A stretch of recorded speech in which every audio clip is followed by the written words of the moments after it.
Maria Sjá Pires lék á píanó, Impromptu, D899, númer 1 í C-moll, eftir Franz Schubert.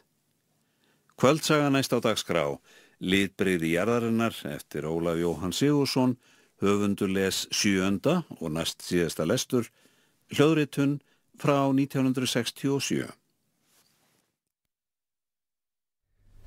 Pilturinn enn á ungmennafélagsskemmtuninni þar sem dansinn dunar.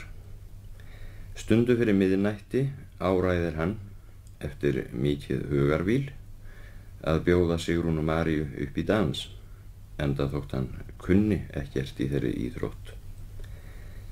Hún kveðst vera þreytt en gefur honum þó ádrátt að dansa við hann seinna. Litlu síðar ræðastu við úti fyrir húsinu. Henni verður tíðlitið út á Hreppsveginn og hún hefur áhyggjur af því að ungmennafélagið kunni að tapa á þessari skemmtun. Það komi svo fáir. Vegamennirnir til dæmis, hvers vegna komi þeir ekki? Hann segir henni að þeir fari ævinlega heim til sín á laugardögum, en hún heldur samt að þeir hefðu geta komið hingað upp eftir í kvöld og ungmennafélagið hefði átt að láta þá borga 3-falt verð fyrir merkið. Þeir hafi peninga eins og sand. Síðan slær hún út í aðra sálma. Heyrðu, sagði hún, hefurðu séð litlu Reyniviðarhrísluna þarna fyrir vestan? Nei, svaraði hann og roðnaði af gleði því að málrómur hennar hafði breyst. Það var eins og vorblær þyti yfir engi. Ég ekki heldur, sagði hún og gaf honum auga. Mér þætti gaman að vita hvort hún eins falleg og Reyniviðarhríslan norður í brekkunni hjá okkur. Mér líka, stamaði hann og ætlaði að fara að taka brjóssykurspokann úr vasanum og spyrja hvort þú ætti ekki að bregða sér út í skóginn, þegar einkennilegt hljóð barst honum til eyrna. Það smó gegnum tóna harmonikkunar og skarkalan í veitingatjöldunum, smó inn í hina leynilegu grænu veröld og lét gleðina þoka fyrir kynlegri óró. Þau sneru sér við og sáu jafn snemma hvar flutningsbílnum var ekið heim grundirnar, skröltandi og suðandi. En vegamennirnir stóðu aftan á pallinum og sungu ljóðið Ramónu. Nei sko, þarna koma þeir, hrópaði Sigrún María. Þetta grunaði mig alltaf. Pilturinn þagði. Og syngja, bætti hún við. Honum varð orðfall, hann gleymdi að taka brjóssykurspokann úr vasanum og þæfði húuna sína milli handana. Og veifa til okkar, hélt hún áfram, og ætla að böðlast heim traðirnar á bílnum. Hann færði sér nær henni, starði framundan sér og fann hvernig ókunnir skuggar liðu yfir veröld hjartans, hratt og hljóðlega eins og skuggar á undan hagli. Og loka ekki hlíðinu á eftir sér, það nú glannar? Sigrún, hvíslaði hann, eigum við að fara út í skó? Út í skó? Til hvers? Til þess að skoða Reyniviðarhrísluna, sagði hann. Nei, góði, ég þori það ekki. Ég svo hrædd við kóngulærnar, sagði hún hlæjandi og þaut frá honum. Þaut inn í skólahúsið til þess að láta stallsystur sínar vita að vegamennirnir væru komnir. 10. kafli. Hann stóð einn í kvöldskinninu og heyrði ekki framar lúðra þitt í brjósti sér, né eftirvæntingarfullan strengleik, heldur aðeins skröltið og suðið í flutningsbílnum, sem jakaðist varlega heim þröngar traðirnar og þeytti frá sér bláum, smáhnyklóttum reykjarguðsum. Vonbráðara hljóðnaði danslagið og fólk þyrptist út úr kennslustofunni og veitingatjöldunum til þess að horfa á bílinn. Vegamennirnir hlógu. Þeir stukku ofan af pallinum og litu ekki á annað en stúlkurnar, töluðu saman í hálfum hljóðum, hníptu hverjir í aðra og þöndu út bringuna. Síðan kveiktu þeir í vindlingum og umkringdu gjaldkera ungmennafélagsins, keyptu sér aðgöngumerki og gengu í fylkingu inn í kennslustofuna. Þeir voru háleitir eins og riddarar, framir og nýstárlegir, höfðu gisið skegg á efrivör og tóbaksgular neglur, áttu einhver staðar hálffulla landaflösku og þóttust færir í allt. Hér skildi verða líf í tuskunum, dans og söngur. Bílstjórinn tók á hann kaskeitið, sneri sér að palla frá bala og hafði orð fyrir félögum sínum. Startaðu garganinu, vinur, sagði hann. Lagó. Og aftur dunaði dansinn í kennslustofunni. Pilturinn stóð við dyrnar og horfði á Sigrúnu Maríu þar sem hún sveif gólfið í fangi bílstjórans og brosti að einhverju sem hann hvíslaði að henni.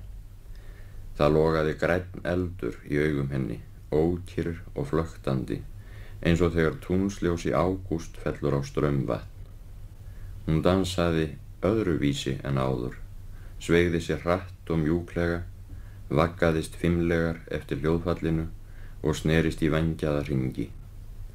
Þegar geislinn úr vesturglugganum skein á andlit henni, lokað hún snöggvast augunum eins og hún þyldi ekki birtuna. En geislinn dapraði stóðum og hvarf fyrir en varði, því að sólin hneig til viðar og blá hula lagðist á gluggan. Rykið sást ekki lengur. Hann heyrði að bílstjórinn sagði: Það alltaf skemmtilegast að dansa eftir sólarlag. Og hreimurinn í röddinni, bíræfinn og tilgerðarlegur, smó inn í brjóstið og leið eins og ögrandi skuggi yfir veröld hjartans. Hann flýði út úr dyrunum, eigraði kringum skólahúsið, sá allt í móðu og trúði því ekki enn að hann hefði beðið ósigur. Það gat ekki á sér stað að Sigrún María væri búin að gleyma honum, gleyma ferðinni yfir ána, gleyma spilastjörnunni sem hún lagði fyrir hann í vetur. Nei, henni þótti bara gaman að dansa. Hún losnaði ekki frá bílstjóranum og hafði ekki heldur hugboð kvæðin sem biðu hennar í umslaginu hjá blómunum, biðu hennar hjá Glemmirey, ljósbera og mjaðarjurt. Hann hafði einmitt ætlað að segja henni frá þessum 2 kvæðum þegar vegamennirnir komu og hún var farin að tala reyniviðarhrísluna í skóginum. Hann kreisti húfuna sína og fann allt í einu að hann hataði bílstjóran, hataði augnaráð hans, hreyfingar hans, rödd hans og jafnvel svarta kaskeitið sem skar sig úr öllum höfuðhötum í sveitinni. Það var eins og dimm bylgja risi kringum hjartað. Hann kreppti hnefana, móðan sortnaði fyrir augum honum og varirnar skulfu. Síðan nam hann snögglega staðar, fór hjá sér og reyndi að dylja geðshræringu sína. Fermingasystir hans stóð andspænis honum og brosti. Mundi, sagði hún, af hverju læturðu svona? Ég, muldraði hann, hvernig? Þú æðir kringum húsið, sagði hún og fitlaði við lindan í hárinu, og svo ertu farin að bölva. Já, hann hafði týnt vasanhnífnum sínum.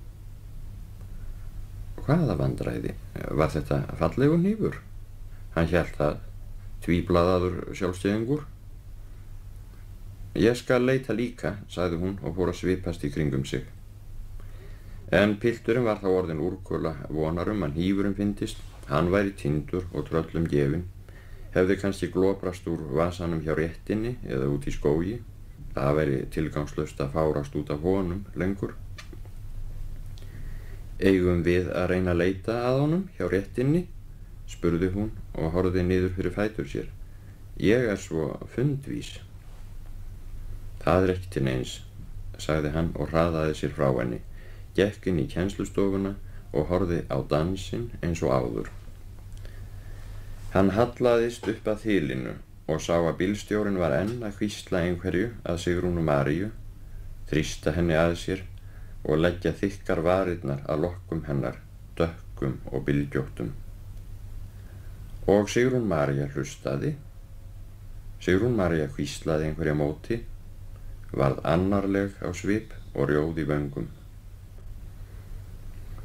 Stundum hristi hún höfuðið, stundum kinkaði hún kolli og stundum hló hún að orðum hans, hóf augnalokin og varpað á hann grænum flöktandi geislum sem virtust hafa örvast og hitnað eftir sólarlagið.